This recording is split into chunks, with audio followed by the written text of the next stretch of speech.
के वंदना और यही प्रार्थना करबो कि हे गजानन जी आज साहू परिवार हमला सुघर से न्योता दे है जिन कार्यक्रम ला हम आप मन के बीच में दिखाए बड़ा है। गणेश जी आप हमार मन पर निवेदन है प्रार्थना है कि ये कार्यक्रम ला सुघर शांति पूर्वक चला हो। हाँ और ये मौसम ना एक कनिक बादल है जो ना हले छेदा हो ही ना भगवान फिर छेदा ले कनिक मुंद रहो दादा काबर कार्यक्रम हम बने ढंग से हो जाए। ताओ गणेश जी के वंदना आप मन के बीच में सुघर परोसे बढ़ जात है। एक बार जोरदार जयकारा लगाओ गणेश जी के। बोलिए लंबोदर महाराज की, बोलिए साहू परिवार की। चल रहा हूँ धूप में तो विनायक तेरी छाया है, अरे चल रहा हूँ धूप में तो विनायक तेरी छाया है। शरण तेरी सच्ची है, अरे शरण तेरी सच्ची है, बाकी सब मोह माया है, बाकी सब मोह माया है। तो ले आप मन के बीच में सुखर प्रस्तुत होए बर जात है भगवान गणेश जी के वंदना। बोलिए लंबोदर महाराज की जय। बॉस टकलू बॉस यहाँ क्यों आए हो? रुकावट के लिए खेद है, खबर की 2 मिनट सुन लो। 2 मिनट नहीं लो, ज़्यादा नहीं लो, सुनो पहली। ये हमार छत्तीसगढ़ी लोक रिकॉर्डिंग संस्था मित संगीत ग्राम छिपली मेघा जिला धमतरी के बुकिंग करना है तो आप मन नीचे तरफ डिस्क्रिप्शन में नंबर मिल जाही है ना, और वीडियो में भी कहीं दिखत हो आप मन है ना, तो ज़रूर बुक करो एक बार हमला मौका दो है ना। तो देखो आगे वीडियो आऊँ मजा ले।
जगत के कृपाला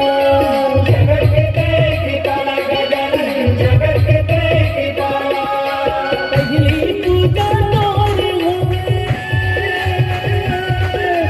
पहली पूजा तोर होवे आके लागे बचा दे बगो गजानन स्वामी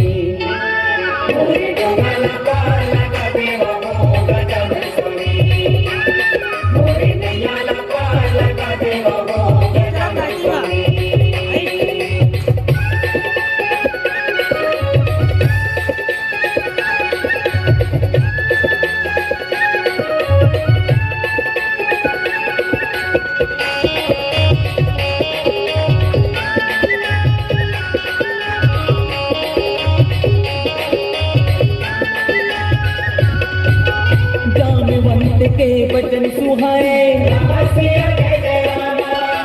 सुनि हनुमंत हृदय अति भाए तब लगे मोही पर खेत में भाई सही कंदे मूल फल खाए पहली पूजा तोर होवे पहली पूजा तोर होवे आके दर्द दिखा दे बगो गजानन स्वामी मोरे गवाला काला